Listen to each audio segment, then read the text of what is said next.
उठकर उन्होंने तय किया कि अब वे शहर में भीख मांगेंगे। दिन भर मेहनत करने के बाद दोनों ने थोड़े पैसे जमा किए। गुरुजी ने कहा, बेटा, अब हमारे पास कुछ पैसे हैं, तुम बाजार जाकर कुछ जरूरी सामान खरीद लाओ। हम शहर के बाहर कोई छोटी सी झोपड़ी बना लेंगे और आराम से रहेंगे।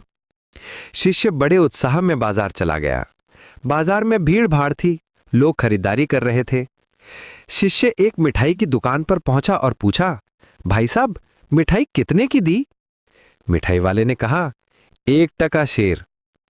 शिष्य हैरान हुआ, क्या कहा? सिर्फ 1 टका शेर? दुकानदार बोला, हां, यहां तो हर चीज 1 टका शेर में मिलती है। अब शिष्य को अपने कानों पर यकीन नहीं हुआ। वह तुरंत सब्जी वाले के पास गया।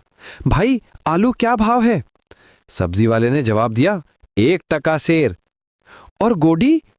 वो भी 1 टका।